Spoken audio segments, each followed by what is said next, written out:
ბოლოს სიახლეები. შეერთებული შტატების არმია სავარაუდოდ ირანზე იერიშებს ამზადებს, რათა დაარღვიოს ჩიხი მოლაპარაკებებში. ინფორმაცია ვაშინგტონში გაძლიერდა ამ ხუთშაბათს, 2026 წლის 30 აპრილს, იმ დროს, როდესაც დონალდ ტრამპი ზრდის ზეწოლას თეირანზე. და ინარჩუნებს სასტიკ მოთხოვნას სისხლიანი ისლამური რევოლუციური გვარდიის წინააღმდეგ, რომელმაც უკვე სრულად ჩაიგდო ირანის ხელისუფლება ხელში. ეხლა ყველაფერს გეტყვი, მაგრამ ჯერ არხზე უნდა გამოიწერო, რომ ინფორმირებული დარჩე. ინფორმაცია რეალურ დროში, საუკეთესო ჟურნალისტური ხარისხით, რაც კი ოდესმე გინახავს. სანდოობის სტანდარტით მილსონ ალვესი. აქსიოსის მიხედვით ტრამპი სავარაუდოდ მიიღებს პრეზენტაციას აშშ-ის ცენტრალური სარდლობისგან ირანის წინააღმდეგ ახალი სამხედრო ვარიანტების შესახებ. როიტერსმა ასევე გაავრცელა ეს ინფორმაცია და აღნიშნა, რომ ერთ-ერთი ვარიანტი შეიძლება იყოს მოკლე და ძლიერი თავდასხმების ტალღა. შესაძლოა ინფრასტრუქტურულ ობიექტებზე, რათა თეირანი აიძულონ უფრო მოქნილად დაბრუნდეს მოლაპარაკების მაგიდასთან. საკითხი მარტივია. ვაშინგტონს სურს დაარღვიოს ირანის წინააღმდეგობა, მანამ სანამ რეჟიმი მოლაპარაკებებს დროის გასაჭიანურებლად გამოიყენებს. ზეწოლა დაიწყო მას შემდეგ, რაც მოლაპარაკებები ჩიხში შევიდა. დონალდ ტრამპი ამერიკული მედიის ცნობით მოლაპარაკებების პროგრესით კმაყოფილი არ დარჩა. მისი აზრით ირანმა გარკვეული ნაბიჯები გადადგა, მაგრამ ეს საკმარისი არ იყო. თეთრი სახლის მიერ განმეორებული ფრაზა პირდაპირია. შეთანხმება არ იქნება, თუ თეირანი ბირთვული არ არისკენ ნებისმიერი გზის შენარჩუნებაზე დაჟინებით იდგება. ეს არის კრიზისის ცენტრი. ეს მხოლოდ დიპლომატიური დავა არ არის. ეს არის ძალების ჭიდილი ზღვარზე, ძალაუფლებასა და უსაფრთხოებაზე ახლო აღმოსავლეთში. ამერიკის შეიარაღებული ძალების მძიმე სამხედრო პასუხი შეიძლება სიმბოლური და სტრატეგიული ობიექტის დაბომბვით დაიწყოს. ქარგის კუნძული სპარსეთის ყურეში, რომელიც ირანის ნავთობის ექსპორტის სტრუქტურისთვის სასიცოცხლოდ მნიშვნელოვანია. თუ ვაშინგტონი მიხვდება, რომ რეჟიმი მოლაპარაკებებს მხოლოდ დროის გასაჭიანურებლად იყენებს, ქარგზე ოპერაცია აღიქმება როგორც პირდაპირი გზავნილი თეირანისთვის. ეს არ იქნებოდა უბრალოდ დაშინების მიზნით განხორციელებული თავდასხმა. ეს იქნებოდა მცდელობა რეჟიმის ლოგისტიკური ხერხემალი გაეტეხათ. ირანისთვის ეკონომიკის ერთ-ერთი ყველაზე მგრძნობიარე ნაწილი წაერთმიათ. ამ შემთხვევაში გზავნილი ნათელი იქნებოდა, ან ირანი დათანხმდება რეალურ შეზღუდვებს ბირთვულ პროგრამაზე, ან დაიწყებს კონტროლის დაკარგვას იმ ტერიტორიებზე, რომლებიც მის ძალას ამყარებს. ყველაზე მკაცრი ჰიპოთეზა იქნებოდა შეზღუდული სახმელეთო ოპერაცია, როდესაც ამერიკელი ჯარები შევიდოდნენ კუნძულზე სამხედრო სტრუქტურების გასანეიტრალებლად, სტრატეგიული ობიექტების დასაცავად და იმის ასაცილებლად, რომ თეირანმა კარგი არ გამოიყენოს გლობალურ ბაზარზე ზეწოლის ბერკეტად. ჯერ არ არსებობს დადასტურება, რომ დონალდ ტრამპმა ესეთი მასშტაბის რამე დაამტკიცა, მაგრამ მხოლოდ სამხედრო ვარიანტების მომზადებაც კი უკვე ცვლის ირანის გათვლებს. რეჟიმისთვის საფრთხე აღარ არის მხოლოდ სანქცია, ბლოკადა ან სიტყვიერი განცხადება. ეს უკვე რეალური რისკია, რომ ამერიკული ძალები შეიძლება მათთვის მნიშვნელოვან ტერიტორიას დაეუფლონ მათსავე ტერიტორიაზე.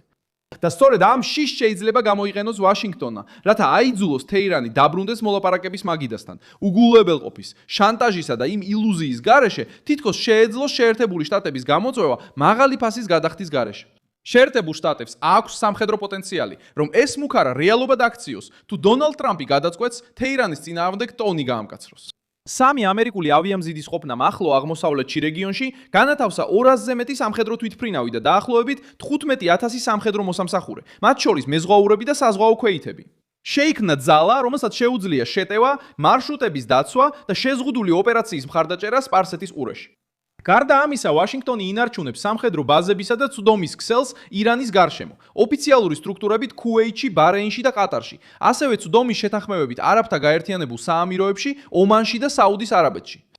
ბოლო კვლევები მიუთითებს, რომ რეგიონში 10-ზე მეტი ამერიკული ბაზა და ობიექტია განთავსებული. ამ ვითარებაში კუნძულზე შეზღუდული შეჭრა კვლავ ექსტრემალურ ზომად დარჩება, მაგრამ სამხედრო თვალსაზრისით შეუძლებელი არ იქნება, რადგან ამერიკული ძალები უკვე იმდენად ახლოს არიან განლაგებული, რომ თეირანი ამას ვერ დააიგნორებს. Associated Press-ის ინფორმაციით, თეირანმა შესთავაზა, რომ ჰორმუზის სრუტეზე კონტროლს შეწყვეტდა, თუ შეერთებული შტატები ბლოკადას მოხსნიდა და ომს დაასრულებდა, ხოლო ბირთვულ საკითხზე მსჯელობა მოგვიანებით გაგრძელდებოდა. დონალდ ტრამპისთვის ამის მიღება არასწორ დროს ზეწოლის შემსუბუქებას ნიშნავს და რეჟიმს მისცემს საშუალებას ბირთვული საკითხი კვლავ გადადოს. ჰორმუზის სრუტე ამ დაპირისპირებას მსოფლიო პრობლემად აქცევს. ეს არის დაუყოვნებელი ფასი ძალების დაპირისპირების. სანამ თეირანი გამოწვევას აგრძელებს, მსოფლიო უფრო ძვირად იხდის ენერგიაში.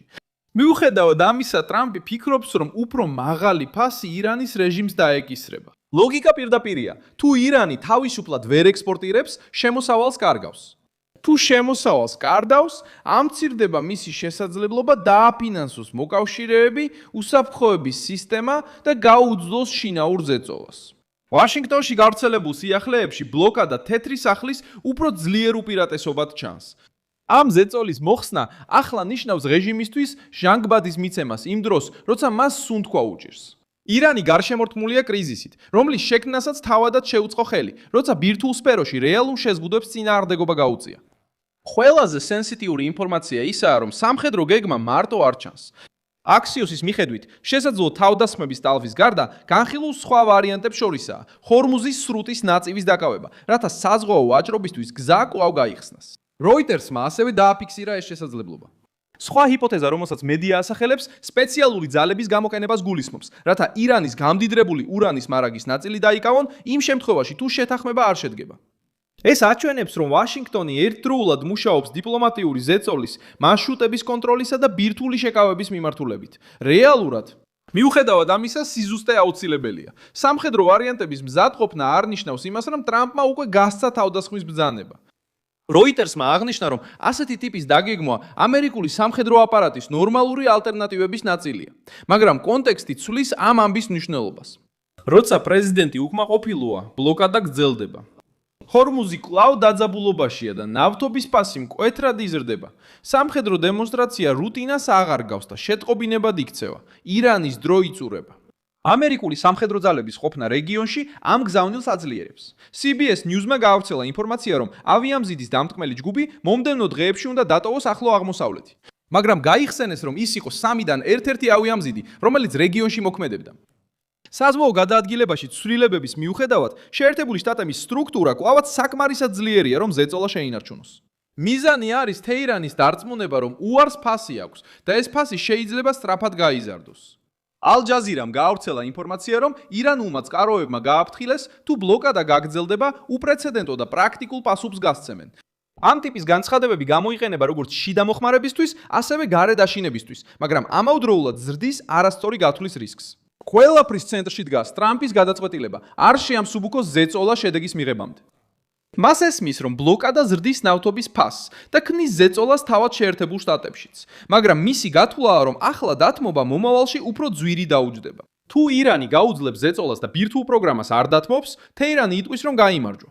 თუ ტრამპი ზეწოლას გააგრძელებს და რეჟიმი უკან დაიხევს, ვაშინგტონი აჩვენებს, რომ ჯერ კიდევ შეუძლია შეზღუდვების დაწესება რეგიონში, სადაც მრავალი წელია ბევრი ამოწმებს ამერიკის მოთმინებას.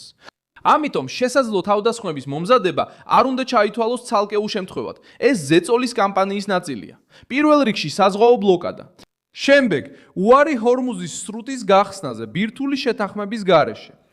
ეხლა სამხედრო გეგმები მაგიდაზეა. ეს თანმიმდევრობა აჩვენებს თეთრ სახლს, რომელიც ცდილობს ირანის რეჟიმისთვის ყველა გამოსავალი დახუროს. შეერთებული შტატების არმია შეიძლება ემზადებოდეს ირანის წინააღმდეგ ახალი ეტაპისთვის, მაგრამ საბოლოო გადაწყვეტილება ჯერ კიდევ დონალდ ტრამპზეა დამოკიდებული.